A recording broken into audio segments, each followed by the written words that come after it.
Chapter 47, wherein is continued the account of how Sancho Panza conducted himself in his government.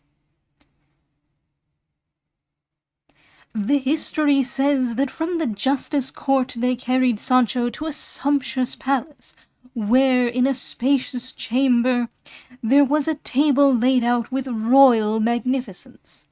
The clarions sounded as Sancho entered the room, and 4 pages came forward to present him with water for his hands, which Sancho received with great dignity. The music ceased, and Sancho seated himself at the head of the table, where there was only that seat placed, and no more than 1 cover laid. A personage, who it appeared afterwards was a physician, placed himself standing by his side with a whalebone wand in his hand. They then lifted up a fine white cloth covering fruit, and a great variety of dishes of different sorts. One who looked like a student said grace, and a page put a laced bib on Sancho, while another, who played the part of head carver, placed a dish of fruit before him. But hardly had he tasted a morsel when the man with the wand touched the plate with it, and they took it away from before him with the utmost celerity. The carver, however, brought him another dish, and Sancho proceeded to try it. But before he could get at it, not to say taste it, already the wand had touched it, and a page had carried it off with the same promptitude as the fruit. Sancho, seeing this, was puzzled, and looking from one to another, asked if this dinner was to be eaten after the fashion of a jugglery trick. To this he with the wand replied, "It is not to be eaten, Señor Governor, except as is usual and customary in other islands where there are governors.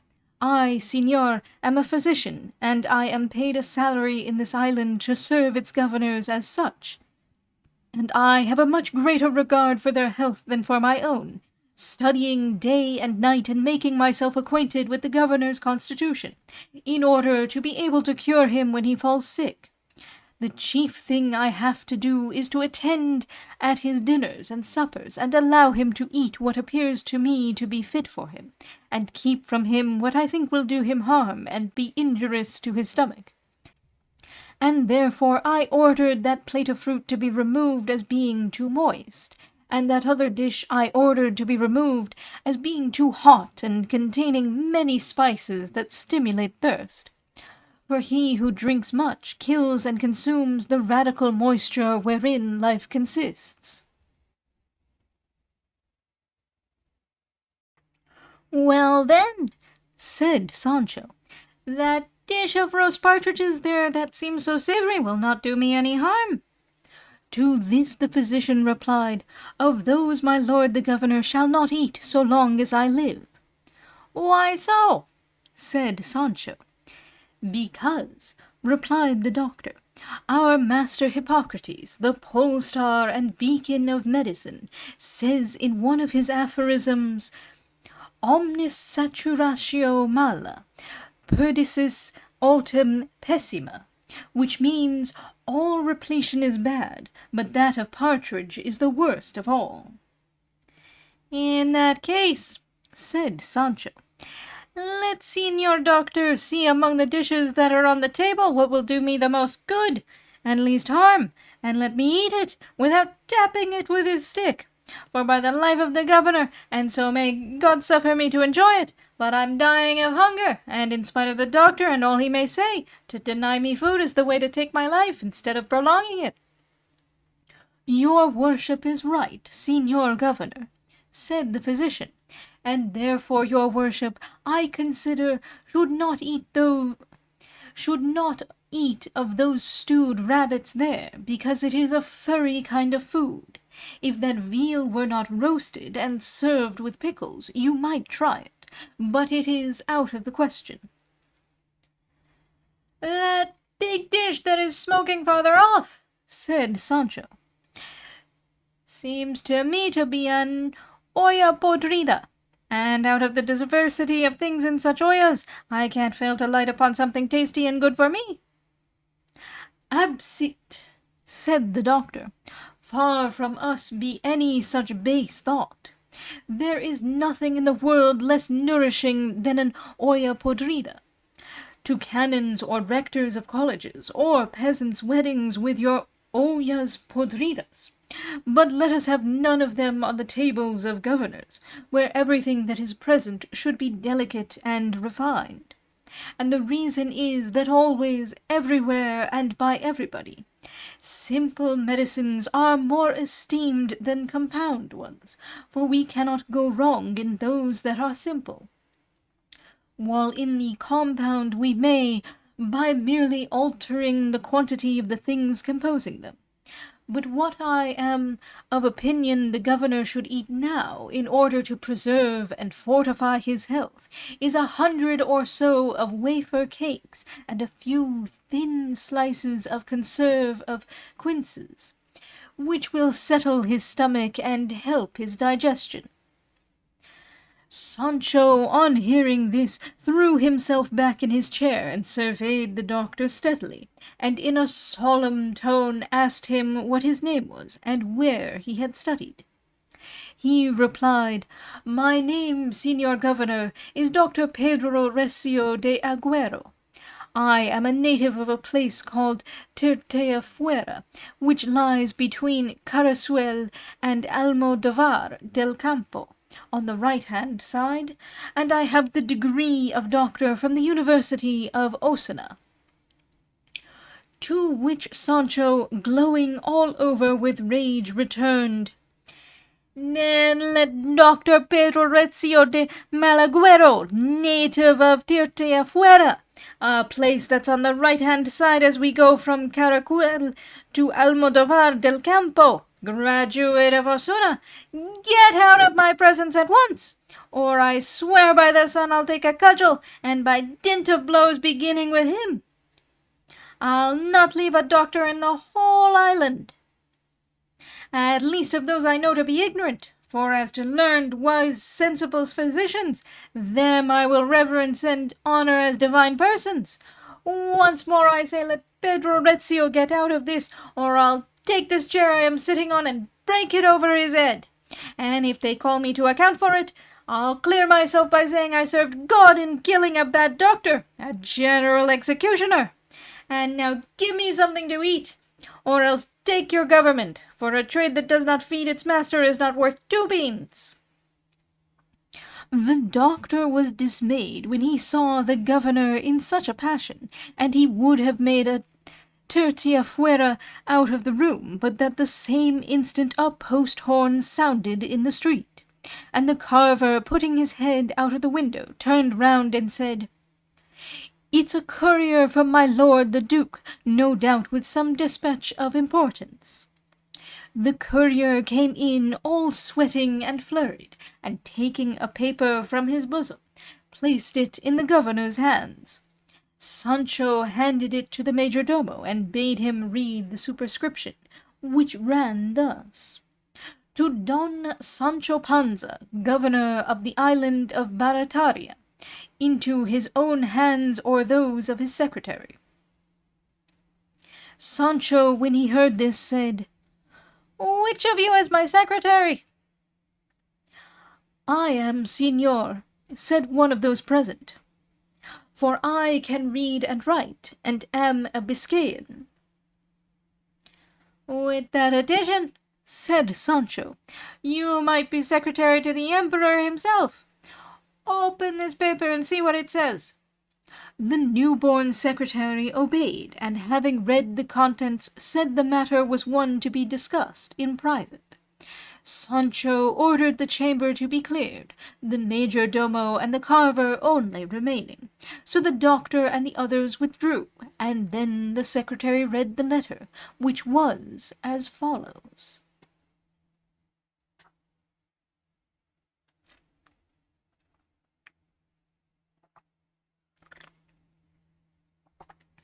It has come to my knowledge, Señor Don Sancho Panza, that certain enemies of mine and of the island are about to make a furious attack upon it some night, I know not when.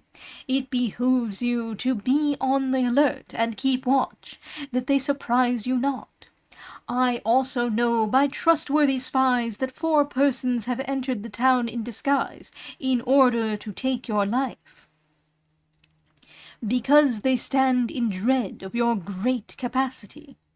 Keep your eyes open, and take heed who approaches you to address you, and eat nothing that is presented to you. I will take care to send you aid if you find yourself in difficulty, but in all things you will act as may be expected of your judgment. From this place, the 16th of August, at 4 in the morning, your friend, the Duke. Sancho was astonished, and those who stood by made believe to be so too, and turning to the major-domo, he said to him, "What we have got to do first, and it must be done at once, is to put Dr. Recio in the lock-up, for if anyone wants to kill me it is he, and by a slow death, and the worst of all, which is hunger."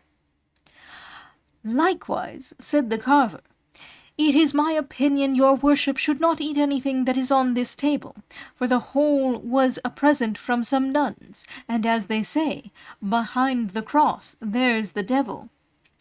"I don't deny it," said Sancho, "so for the present give me a piece of bread and 4 pounds or so of grapes.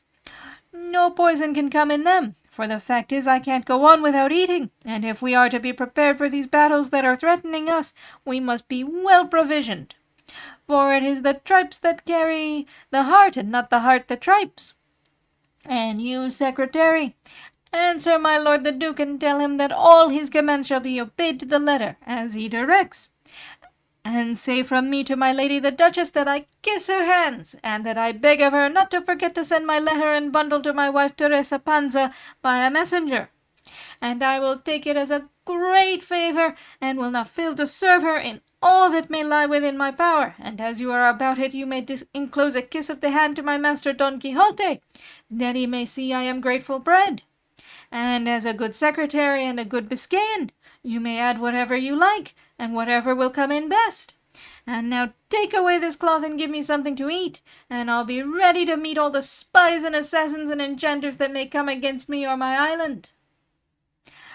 At this instant a page entered, saying, "Here is a farmer on business, who wants to speak to your lordship on a matter of great importance," he says.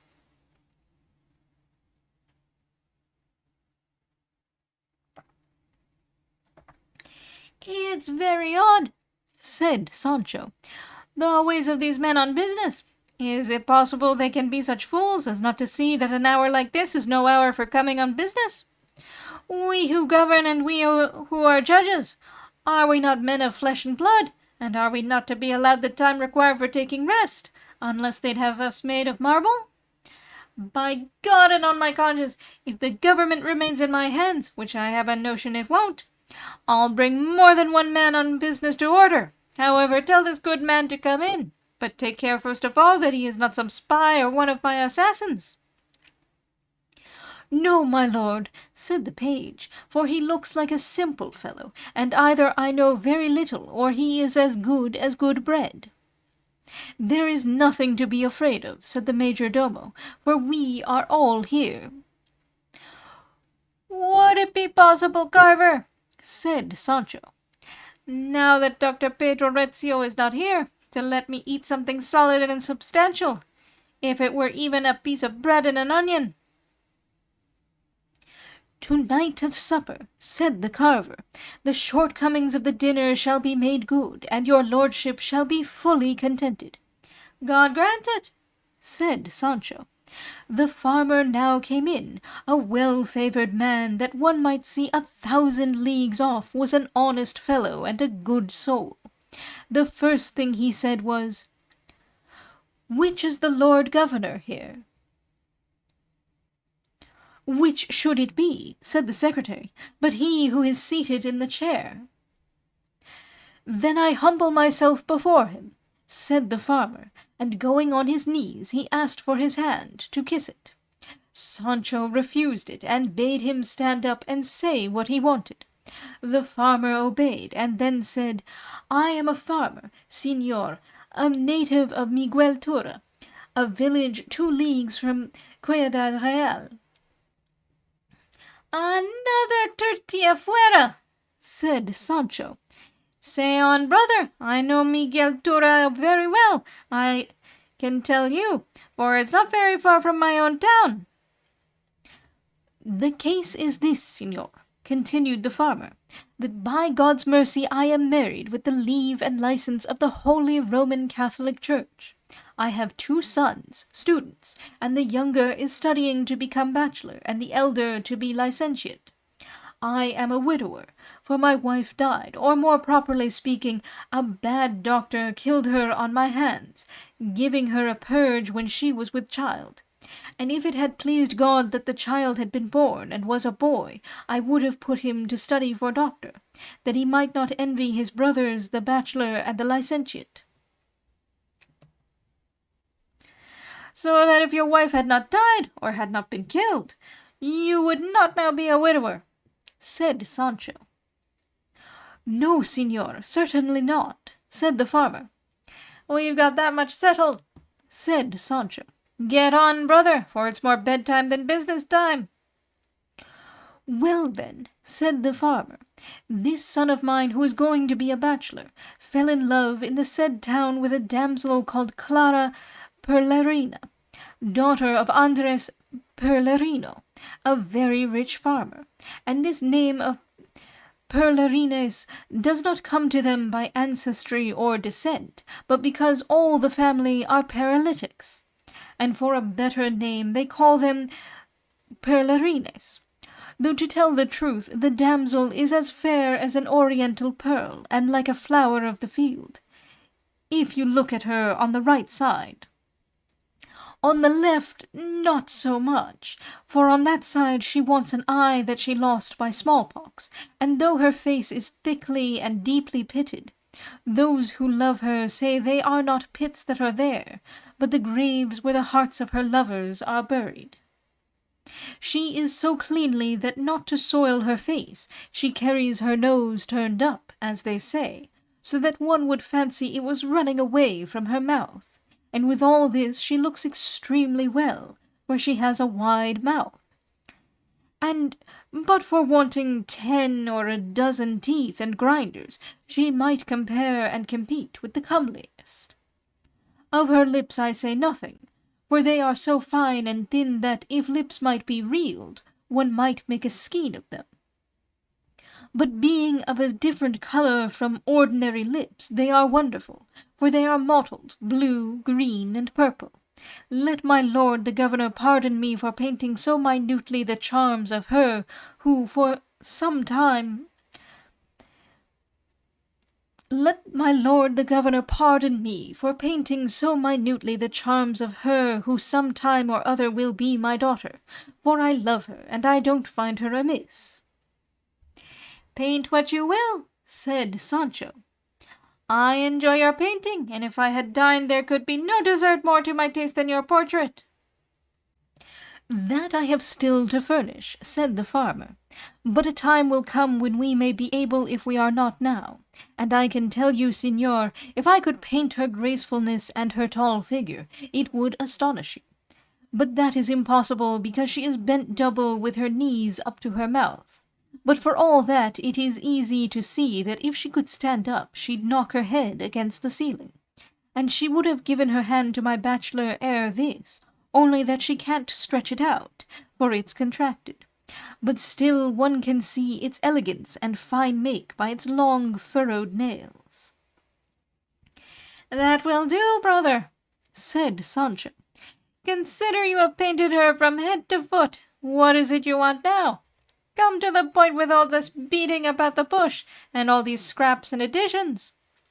"I want your worship, señor," said the farmer, to do me the favor of giving me a letter of recommendation to the girl's father, begging him to be so good as to let this marriage take place, as we are not ill-matched either in the gifts of fortune or of nature. For to tell the truth, Signor Governor, my son is possessed of a devil, and there is not a day but the evil spirits torment him 3 or 4 times.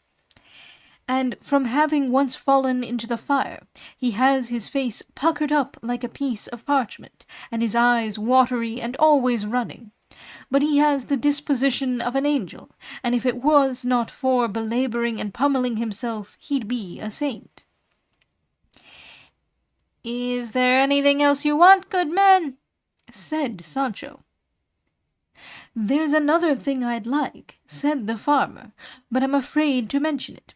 However, out it must, for after all I can't let it be rotting in my breast, come what may. I mean, Signor, that I'd like your worship to give me 300 or 600 ducats as a help to my bachelor's I mean, Signor, that I'd like your worship to give me 300 or 600 ducats as a help to my bachelor's portion, to help him in setting up house, for they must, in short, live by themselves, without being subject to the interferences of their fathers-in-law." "Just see if there's anything else you'd like," said Sancho, "and don't hold back from mentioning it out of bashfulness or modesty." "No, indeed there is not," said the farmer. The moment he said this, the governor started to his feet, and seizing the chair he had been sitting on, exclaimed, "By all that's good, you ill-bred, boorish Don Bumpkin! If you don't get out of this at once and hide yourself from my sight, I'll lay your head open with this chair! You whoreson rascal! You devil's own painter! And is it at this hour you come to ask me for 600 ducats? How should I have them, you stinking brute? And why should I give them to you if I had them, you knave and blockhead? What have I to do with Miguel Dura or the whole family of the Perlerines? Get out, I say, or by the life of my lord the Duke I'll do as I said. You're not from Miguel Dura, but some knave sent here from hell to tempt me. Why, you villain, I have not yet had the government half a day, and you want me to have 600 ducats already." The carver made signs to the farmer to leave the room, which he did with his head down, and to all appearance in terror, lest the governor should carry his threats into effect, for the rogue knew very well how to play his part. But let us leave Sancho in his wrath, and peace be with them all, and let us return to Don Quixote, whom we left with his face bandaged and doctored after the cat wounds, of which he was not cured for 8 days. And on one of these there befell him what Cide Hamete promises to relate, with that exactitude and truth with which he is wont to set forth everything connected with this great history, however minute it may be, because it is a furry kind of food. Peliagudo, furry, means also dangerous, in popular parlance.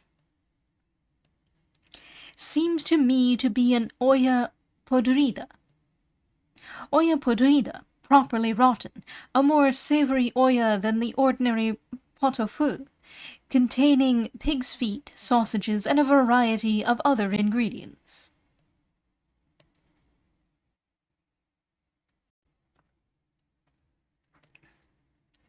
Then let Dr. Pedro Rezio de Malaguero, native of Tirteafuera. Aguero means omen or augury. Tirteafuera, literally take thyself off, is a village of La Mancha situated just as the doctor describes. See map.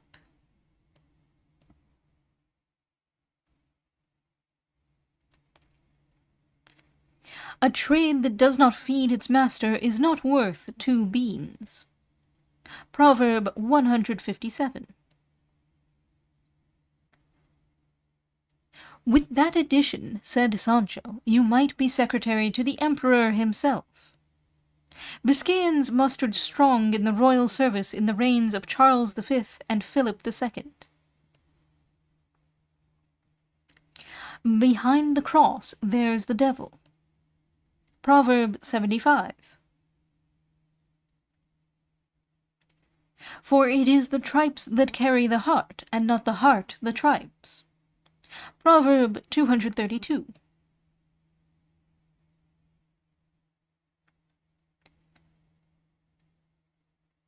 And this name of Perlarines does not come to them by ancestry or descent, but because all the family are paralytics.